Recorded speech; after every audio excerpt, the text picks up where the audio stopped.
Welcome back to the Purpose-Filled Ambitions podcast. Today we have Calvin Hayes on the podcast. Man, I'm really excited for this one. Calvin just opened a new gym. Super excited for him. Tell us about yourself and kind of what you're doing right now. Yeah, so my name is Calvin Hayes. I am opening up a gym here in Independence with two of my best friends and my wife. We're looking forward to kind of telling you about the process and just some different things that go into being a business owner, opening a business, and kind of some different topics there. So we're looking forward to it. Absolutely, absolutely. And let's catch the audience up on how this all started, how you got on the podcast, and reach out to me. How did you find my podcast initially? Yeah, so I was watching one of your episodes. I don't remember who you were talking to, but I remember what you were talking about. You're talking about ways to kind of fill your time wisely and kind of some topics on time management there. And that was actually the first time that I had seen your podcast pop up. So I, of course, went to your page, started scrolling through, looking at what you do. And I liked a lot of what you were talking about and, the topics that you were hitting on. And so I decided to reach out and kind of see if there was some way that we could work together because I wanted to be a part of that. Yeah, I appreciate it. Thanks for supporting. Let's break down your why behind this whole business thing and just your motivation behind it. So what inspired you to open up this gym? Yeah, so I've personally got a little bit of background in business. I'm the general manager of what's called Independence Bottling Co. We manufacture some different products, Polly's Pop, Pioneer Spring Water. So we're kind of a manufacturing. It's completely different than this, but I knew that I liked business. And Brandon Johnson, one of the other owners at college, we went to Graceland University and we had already always talked about opening a gym. It was something that we knew we had wanted to do. It also so happens that my wife and I, that was a goal of ours too. We just kind of knew that it was something that eventually we wanted to do. We just, of course, weren't in the time yet to do that, financially and with the spot in our lives. The idea kind of came about when we realized that we've got our careers going for us. We've, kind of built a living situation. We've started to build a life. And Brandon and I had a conversation that we may be able to make this happen. It may be something that we could take steps to make happen. And so from there, we sat down, me, Macy, and Brandon, and talked about kind of ways. We just wanted to get an intro meeting going. So where do we take our first steps? Is this even feasible? We started really diving into the details and it was all just kind of uphill from there. Dude, that's awesome. And you talked about your crew. How did that all, obviously opening a business is a huge deal, but then you add these people around you and obviously they make big decisions in the whole process. So how did that, just finding your crew and rolling with them? Yeah. So it's really all in who you surround yourself with. So Brandon and I have been friends forever. Eli and I have been friends together. Of course, Macy's my wife. And so it's really just, you find like-minded people. There's a lot of people that we could have brought into this or that we could have worked together. And there's a lot of other people that are involved too in very positive ways, but it's really about finding like-minded people. We all met really in the gym. Like I said, Brandon and I met at college working out. We were gym bros. And then Eli, we met back in high school, but got close again in the gym. And so we just all kind of had similar goals in mind. And, you could just tell naturally if you hang out with people that are like-minded, good things will kind of come, ideas will resonate, and it makes it a lot easier than if you're forcing relationships or if you're, who can I go to that's got the most money that could participate or whatever. It's not about that. It's more finding someone that can match your ambition. Yeah, for sure. Why Independence, Missouri? What about that sparked your interest? Yeah, so I grew up in Blue Springs, and when we were talking about where should we go, I currently live in Independence. Brandon and I at the beginning were speaking on, kind of, should we go here? Should we go there? Should we go there? Kind of throwing out different options. Mm-hmm. Well, one problem that I had in my day-to-day life was I was having to drive 25, 30 minutes in any direction to go to any gym. I live where I live at in Independence it's far from everywhere. And I know there's a lot of other people in this area that are struggling from the same issue, that either go to Planet Fitness, that would go somewhere else if they had that, or they drive half an hour to the gym every day. And so that was kind of a problem. And we're like, well, we've already got the solution, the idea for the solution. And so that's why, we started then doing some research on income distributions and on populations and kind of where at would be the best option. But at the end of the day, we just kind of, after all of the research that we'd done on all these different areas, Independence seemed like the best fit for what we wanted. All right. So now walk us through the idea of so first you and Brandon had this idea and now it's actually becoming a reality and just kind of what that process all looked like. Yeah, so I would say the first step of that process is just taking the first action. And I know that sounds obvious, but that's something that I know a lot of people struggle with. Talking to other people that own businesses and talk, I mean, that's the one thing that everyone will say is taking the first step will set you up for success. And so, like I mentioned before, that first meeting that Macy, Brandon, and I sat down and had was probably the most important meeting of this whole thing, because it really laid out, why do we want to do this? What is the purpose of doing this? We were able to do some intro research on running, the first set of numbers. Is this going to be feasible? So that's really the first step. And then from there, it's just going off of that. Things will come up, unexpected things will come up. Things that you would have never thought about coming up, they will happen. I mean, Yeah. that's just part of it. Any business owner will tell you, you're not going to be able to predict everything. But the next step, of course, then is starting to say, okay, what kind of equipment do we want specifically for the gym? What kind of equipment do we want? What do we want the atmosphere? We needed to come up with a brand, a logo, branding. We needed to come up with kind of the theme of what we wanted for our members. We wanted to come up, all these different things that you have to take into consideration when you want to start something that's going to be successful. Because anyone can open a gym, but whether or not it's a successful gym comes down to a lot of the small details that really take a lot of thought and a lot of time. And then after you come up with the details, it's then acting on that. So we start sourcing equipment. We start coming up with a budget. How much can we get approved for? How much big do we need the building to be? And then we start contacting realtors. And then it's just kind of a whole process that you set goals for yourself along the way. So one thing that we all like to do is have company meetings that we set goals for a week, we set goals for a month, we come up with what needs to happen next, what needs to happen after that, and really come up with the process. And then from there on, it's just pulling the trigger. I mean, there's a billion different things out there that we had to just pull the trigger. It's risky. Starting a business is risky, and we know that it's going to require us a lot more work than if we were to just go hang out at home every night. But this is where we spend our nights. And so just acting on what needs to be acted on. Gotcha. So you kind of talked about it, but a little bit, but like what were those specific, like unexpected things that came up when starting this whole thing out? Yeah. So I would say the first really hiccup that we had, and it's not even a major thing, but it is coming up with a name. Brandon Macy and I refer to Brandon Macy and I. Eli is just as much of a partner as the rest of us. He joined in a little later, and so he missed kind of the first steps of this. But we could not, I mean, it took us probably 3 months just to come up with a name, because we needed something that had branding.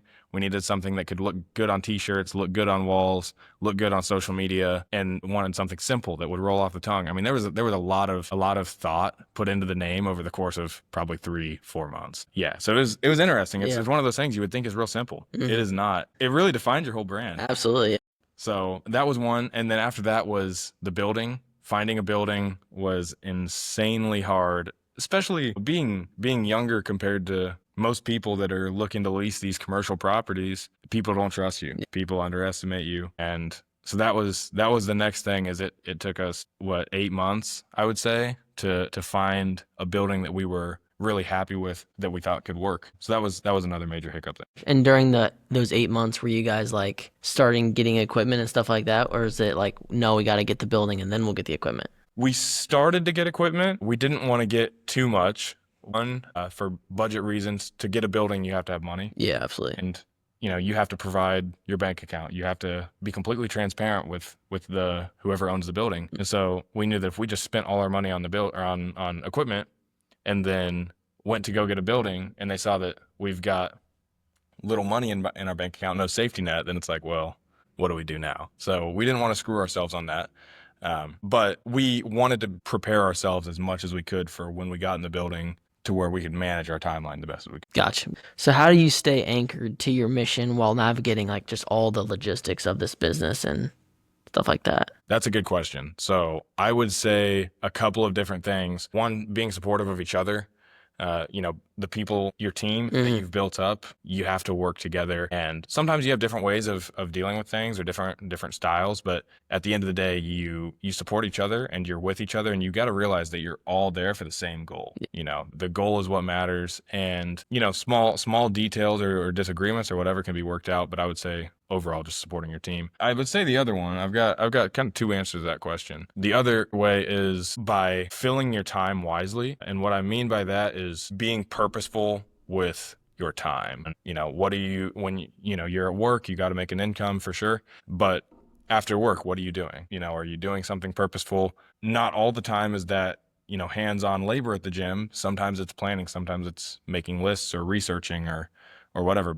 Filling your time purposefully would be the other way that you stay rooted.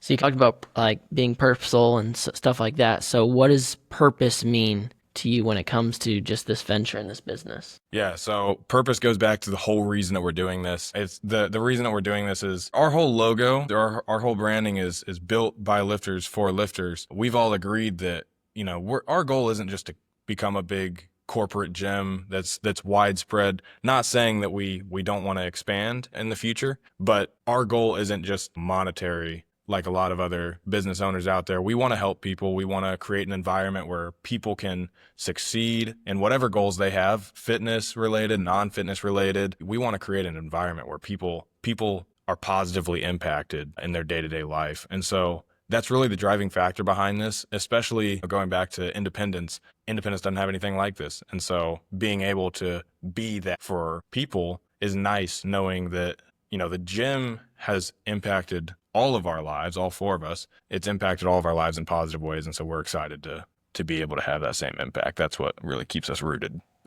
That's cool. So can you share a time you hit a major obstacle or even failure like during this business process and like what you learned from that? Yeah. So one major obstacle that came up is there was this one building that we were really set on. We really thought it was the one. I mean, it was a great building for what we wanted, great square footage for what we wanted. There were just some minor details that we had to get rid of, or that we had to get, worked out, and it was seeming like it was going to go through. And so we had really started planning based off of this. We had started making equipment, sourcing equipment based off of this building, making decisions based off of it. And then none of those details were able to get worked out. None of the small details that we needed, and they were deal breakers, one of them being HVAC. We needed HVAC. And so with that not working out, that was a big setback because now we were back to square one. We were back to searching the market for a building that would work best for us. And we knew that that's a very time consuming process. If anyone's ever done anything related to commercial real estate, it can be very time consuming. And so, we ended up, we were very disappointed about that. It actually turned out well in our favor because, and that's one thing I learned from that whole experience was through that process of failing to get that building, we thought that, wow, this is a horrible thing. I don't think any other building is going to compare to that. That really sucks. It ended up working out very nicely because the previous building, which is actually the one that we're in now, but a previous building that we had talked with, reached back out to us just a couple days after that building fell through. They reached back out to us, and it was kind of a blessing in disguise that one fell through because we were able to reopen the conversation with the building that we're at now, which is in a better location and is just overall, we think, going to be a very successful spot for us. And so the one thing that I learned from that whole scenario was be patient and know what you need, know what you want, and don't compromise things that shouldn't be compromised. Now, of course, there's going to be little details here that you may go back and forth on, but the main takeaway from that would be the fact that we waited and we chose to wait versus compromising objects that we weren't willing to compromise. Yeah. And it ended up very well for us because now we're in a great building, we're in a great spot, and it really ended up working for the better, and that wasn't foreseeable during the time. Gotcha. So now kind of talk me through those things that you weren't willing like to compromise. So one, we wanted to set ourselves up for success in terms of finances. We wanted to have sustainable rent. And one thing that we thought we were going to be able to work out was rent, just the price of the lease. We thought there was going to be some wiggle room on that, and there ended up not being any wiggle room. And so we didn't want to compromise because we were like, well, it adds risk. Yeah, you know? absolutely. extra expenses on the back end. We weren't comfortable raising the bar on how much we were willing to pay for rent. Yeah. The other one was HVAC. You need AC in a gym, especially, we know how hot summer gets. You need heat in the Yeah. winter. You can't be cold. And so we were under the impression that this guy was gonna put HVAC into the building before we got there, given the fact that it was listed to the market for that just didn't happen. And we could have eaten the cost because he offered that we could pay for it. And it wasn't something that we were willing to compromise on. We didn't feel like we should have to pay for his building's HVAC because Yeah. obvious reasons. So that was just a couple of things that we weren't willing to waver on. And so we ended up walking and it worked out. Awesome. Awesome. So now talk me through the timeline of like that building didn't work out and now like you found this building, and like just talk through the like the month. Yeah. Yeah. So it was actually interesting. It was just a couple of days after that one fell through and we had told the guy that we're no longer interested. Just a couple days later, this building that we're in now reached back out to us from an old conversation that had fell off probably 6 months back. And they reached out to us and basically said, "Hey, we want to reopen this conversation. We are willing to negotiate some terms that we weren't willing to negotiate on beforehand." And that's again goes back to holding off for what you want. We had dropped this building previously because of the same thing. Gotcha. They weren't willing to negotiate, and they opened up the conversation, basically saying they now were. And so we continued to talk with them. We had Colton, shout out Block. They're amazing. Colton did an amazing job. He was our realtor. He did a lot of negotiating for us, and it ended up working out. That took probably 3 more months or so before we finally had a letter of intent that was approved by both parties. Gotcha. And then from there, it took another 2 months to get the lease drafted up, and worked by both parties to where it had all the small details worked out and stuff like that. Gotcha. So. Yeah, absolutely. How do you manage your time and stay productive while running a business like this? Yeah, so that's where Brandon, Macy, and Eli all come in. They do very well with making lists, and that's a flaw of mine.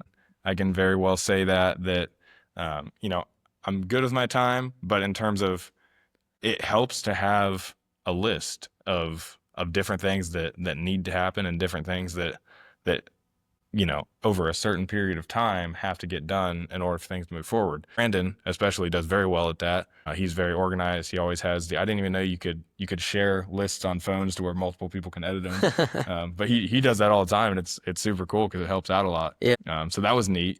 But I would say that's a big thing, is just staying organized. In the ways that suit what you're doing. Gotcha. So I'm not really familiar, but do you like have a job outside of this, or is this like I'm opening the gym, I'm doing this? This is like, I feel like there's a tough transition between entrepreneurs like want to go and do their next venture. Like there's that period is like, So talk through that a little bit. That's a great question. So I do have another job that's it's my normal day job. I'm the general manager of Independence Bottling Co. So I do have the business experience in that job. I manufacture, it's a production facility that we produce different products, a variety. And so it somewhat translates to this, it somewhat doesn't, but you really just have to take it case by case. I can't answer that question for other people because my answer is completely different to other people. It just happens that through most of this process, Brandon worked evenings and I worked days. And so that was very helpful in terms of getting things done during the day and getting things done during the evening, kind of having someone that was available during both times. So that was just something that kind of worked out very nicely for us. But for myself specifically, I pretty much am here every day after work and all throughout the weekends. As an entrepreneur, you don't have a whole lot of free time. Everyone wants to be an entrepreneur so that they don't have to work. Yeah. A lot of people, that's their goal, is to be free so that they don't have to work. But at the beginning, it is a lot of, your social life goes down the drain. Even lifting is big for me, but I've been slacking on the lifting just so that I could build a gym, which is ironic. So it's kind of funny like that, but yeah, that would be. Got you. So how do you approach your pricing services with confidence? Just like, obviously you want to create good value for your customer and stuff like that, and you want to open something that people like are very excited about. So how do you go about that? Yeah, I would say research, research, research is the most important aspect. It's not as simple as what you would think, you know. A lot of people thinking if they're going to open a gym, well, you would just price it based off of the other gyms, which is true, but you have to research the area. You know, we could tell you the income distribution 5, 10, and 20 miles away. That's all available. You just got to go out and look for it. So income distribution, we can tell you the traffic studies of how many people pass Nolan, how many people pass I-70 at this specific part, you know, so that tells you how much through traffic you're going to have. And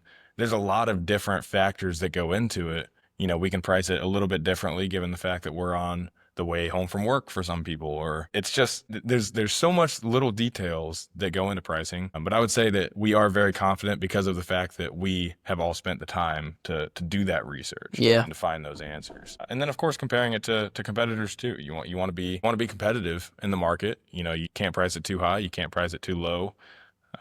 Yeah, it's a lot that goes into it. So obviously like a big part of this is creating a brand for yourself and things like this. So what makes the bunker different from other gyms? Yeah, that's a really good question. So the main difference is how we came up with all the details about the bunker. So Brandon, Macy, and I at the beginning sat down, and every gym that we thought was relevant, we came up with a pros and cons list. What do we like? What do we not like? And you know, as lifters, we felt that most people who lift either bodybuild or power lift, we felt they would feel relatively the same. There's different things about these other gyms that people complain about. There's different things that people say they really like. And so we based our gym off of you know, sitting down and having that conversation. So, you know, that goes down to the environment, that goes to the community that we're looking to build, that goes down to the layout, the choices of equipment, you know, kind of having a good mix of brand new equipment and some old school equipment, the brands, what brands do people prefer?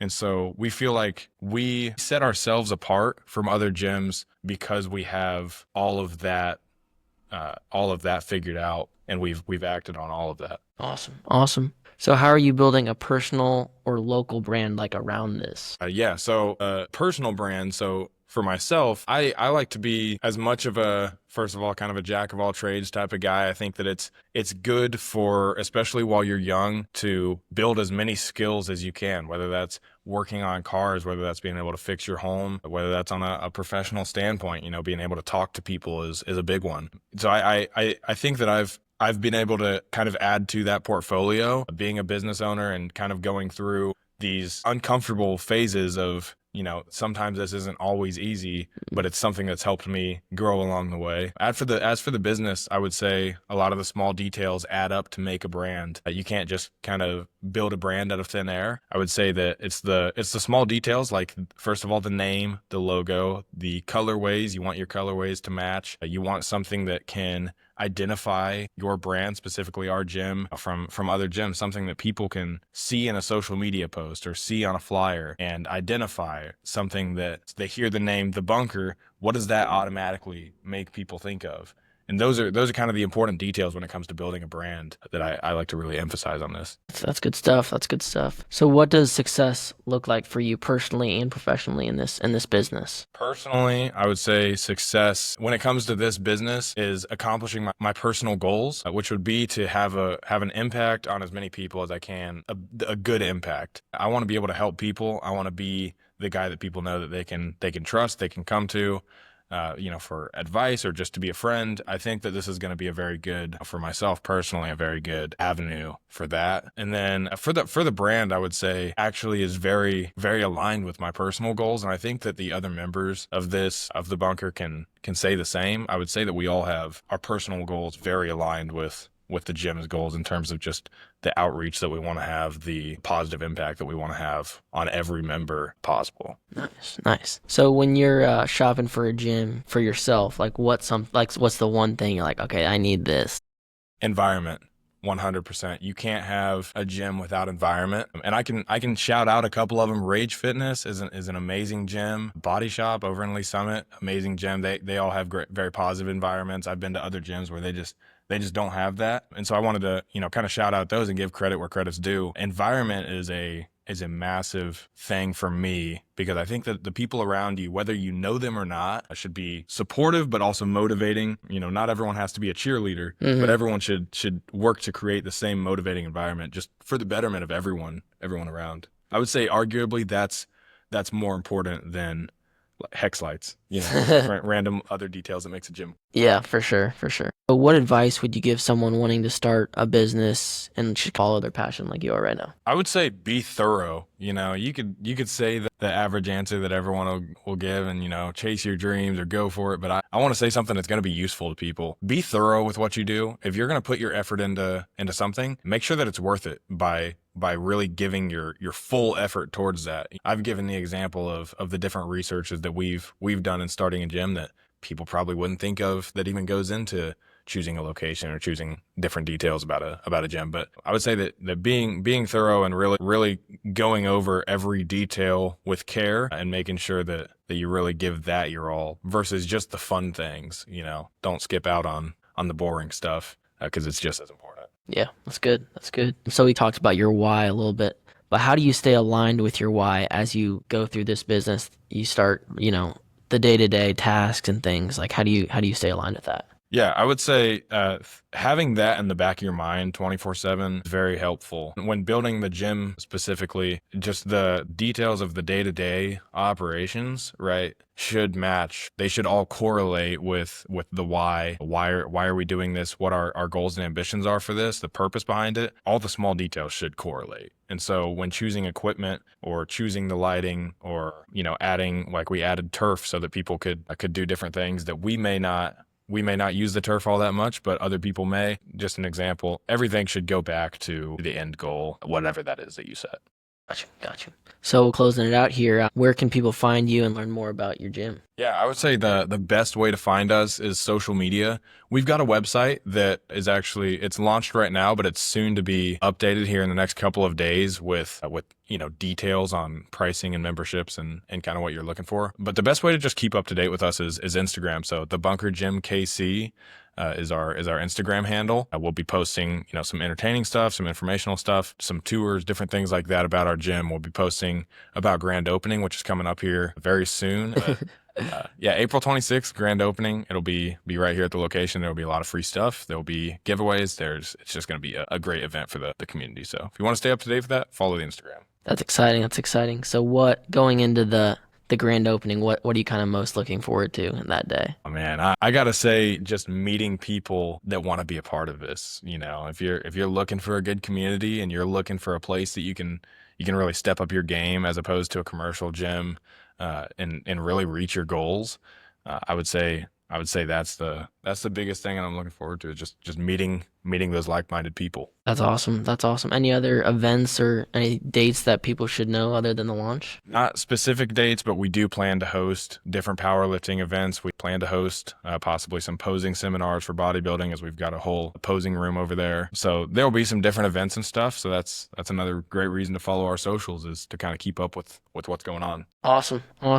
So lastly, you mentioned you want to help people through your story. What's one message that you would leave the listeners with? One message is your day-to-day actions will make who you turn out to be. So who you surround yourself with is a choice. Everything is a choice. How you spend your time is a choice. So I would say just all the small choices that you make will add up and kind of make your future. You are what you make it. That's fire. Calvin, it's been a pleasure being on the podcast, dude. You got something awesome going here, and I'm super excited to see how it goes for you. Cool. I appreciate it. Absolutely.